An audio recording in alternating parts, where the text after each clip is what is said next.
안녕하세요. 역사를 사랑하는 박사입니다. 오늘은 열하일기 박지원 선생에 대해서 한번 알아보겠습니다. 열하일기는 정조 4년 1780년 열한 박지원이 청나라 건용제 70세의 생일을 축하하는 사절로 청나라에 다녀온 일을 적은 여행기입니다. 당시 박지원은 공식적인 벼슬이 없는 선비였습니다. 사절단을 갈 수 있었는데 당시 사절단의 수장인 정사가 삼정형 8천지간인 금성의 박명원이었습니다. 그런 영조의 부마로 영조가 가장 총애한 딸인 하평 옹족의 남편입니다. 박지원은 박명원의 자제 공관 일종의 개인 수행한 자격으로 사절단에 합류하였습니다. 당시에는 사신들의 자신을 호위할 공관을 지장을 썼습니다. 정사는 4명, 부사는 3명, 서장관은 1명을 고를 수 있었다고 합니다. 잘 알고 지내던 무관을 제명할 수도 있었지만 자신의 친척들 가운데 유명한 선비를 제명해도 되었습니다. 팔정 동시로 들어간 것이 박지원입니다. 이들은 공식 사신이 아니기 때문에 상대적으로 활동의 제약이 적었습니다. 중국 선비들과 결혼하거나 이름을 하거나 사적 등을 구입하기도 하였습니다. 목적지는 영경이었습니다. 당시 건영제가 열하의 피서 산정에서 있었다고 합니다. 결국 열하까지 여정이 계속되었습니다. 여름의 베이징은 너무 더웠습니다. 장성너머로 북쪽에 되어 황제의 전용 여름 별장인 피서 산장이 있었습니다. 황제를 따라 열하까지 간 덕에 열하일기라는 제목이 붙었다고 합니다. 조선 사절단은 건용제가 영계에 없다는 소식을 듣고 그냥 영계에서 구성만 갖추고 돌아가려 하였습니다. 아직 조선 사실은 한 명도 가본 적이 없다는 말에 결국 열하까지 갔습니다. 열정이 척박해 상당히 어려운 코스 여행을 해야 하였습니다. 이때의 고생은 박지원이 3번 구절이나 일상생활의 생상에 실려있습니다. 박정희 직접 집필한 초고본은 행계 잡록을 비롯한 원집으로 남아 있습니다. 그 외의 필서본과 근대 이후의 인쇄본 등이 적극 산재해 있습니다. 열하일기는 해학적인 묘사가 많습니다. 야간에 숙소에서 나가는 게 금지된 상황에서 하인에게 나를 찾으면 뒷간에 갔다고 하라 시킨 뒤에 밤새도록 놀다 새벽에 돌아오는 장면도 있습니다.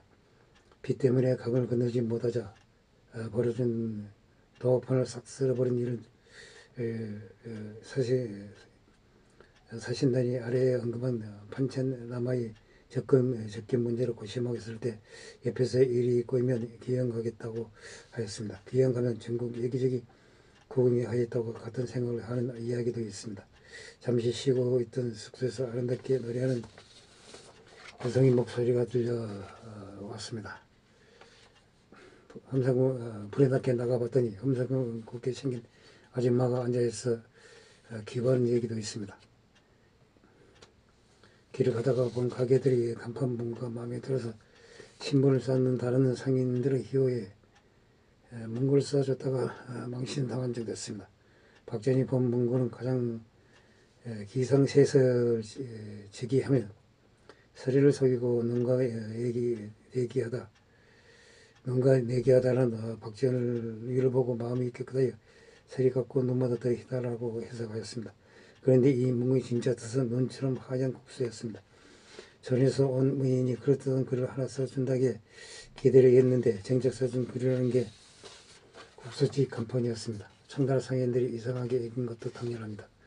나중에 새빨처럼 가느다랗고 눈처럼 하얀 국수를 뜻하는 간판이라는 걸 알고는 무안해서 나도 아는데 그냥 써봤다고 둘러댔습니다.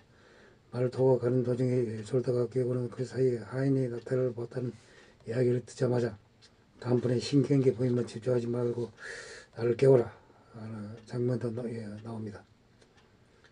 박지원이 어느 추점에 들어갔습니다. 현대로 치면 조폭들이 자주 드나드는 엄한 곳이라는 걸 뒤늦게 눈치챘습니다. 처음 나오는 작은 숫자를 치워버리고 큰 그릇에 담긴 독주를 데우지도 않는 채 그대로 원샷하는 호기를 부렸다고 합니다. 그러자 주점에 있던 사내들이 어이구 어르신 하여 술을 대접하고 설설 기는 장면도 있었습니다.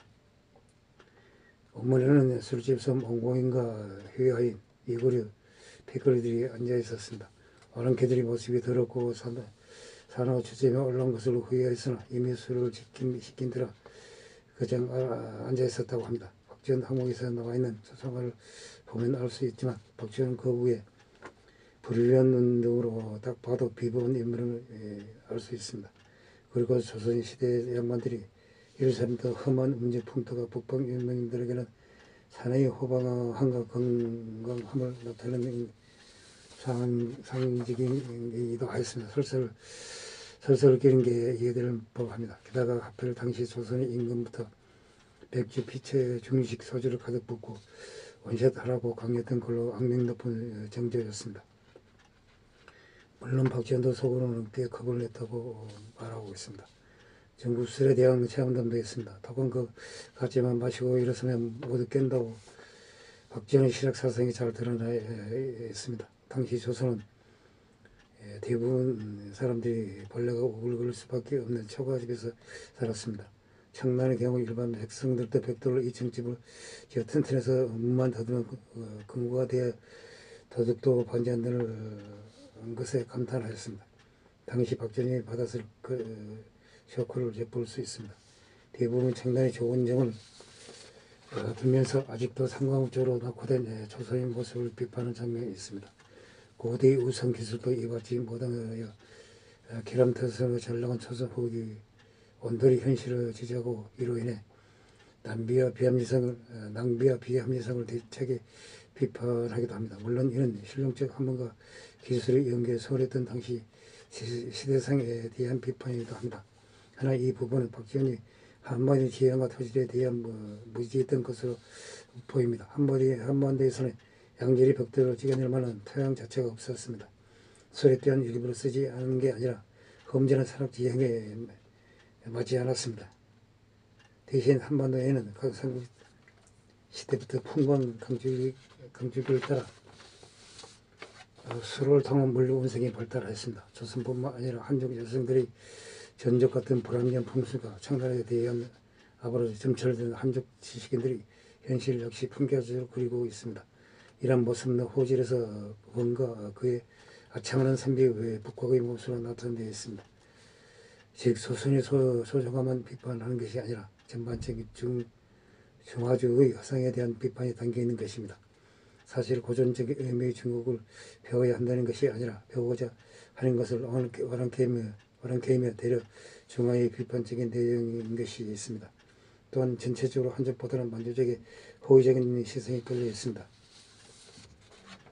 예를 들면 한적에 사기당한 에피소드가 있습니다. 한 참외를 파는 노파가 아까동의 사람들이 참외를 사갔는데 처음 몇 개는 돈을 내고 먹더니 갑자기 마음대로 집어가지고 내 얼굴에 참외를 집어 던지면서 때렸다고 울면서 하선하였습니다. 박지원은 불쌍해져서 하인과 마법까지 없는 돈을 털어 참외를 샀습니다. 알고 보니 그 노파는 원래 거기서 그러면서 장사하고 살고 있었다고 합니다. 그 우리의 청나라인들을 쫓아 대놈이라는 단어를 알고 있었다는 장면도 있습니다. 한밤중에 기척이 느껴져서 밖에 누구냐고 물었습니다. 청나라 병사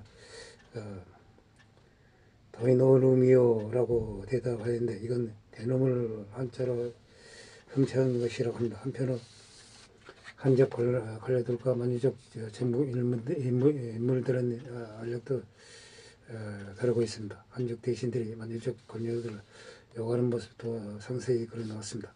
여기에는 재미있는 일화가 있습니다.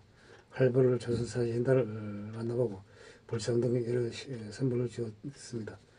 양반들은 더럽다고 여권에게 준다. 그러나 여권들은 또 역시 이것은 쓸 수 없다며 팔아서 온 실심장을 만들어 마부에게 나누어 줬다고 합니다.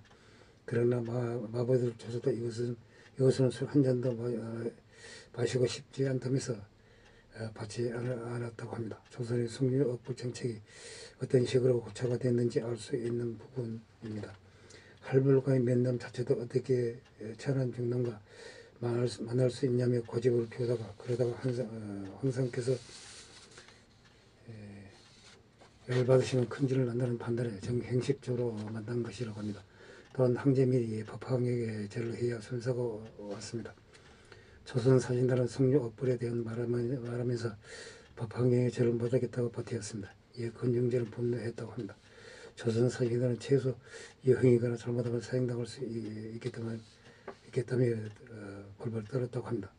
수도로 다시 돌아가는 길에 조선사신단에게 아무런 혜택도 주지 않는 정도로 황제가 기분이 상했다고 합니다.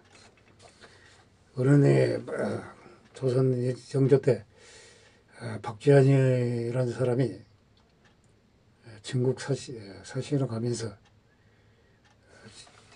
청나라 풍습에 대해서 적어놓은 예라일기에 대해서 알아봤습니다. 감사합니다. 당시 부족합니다. 이해 부탁합니다.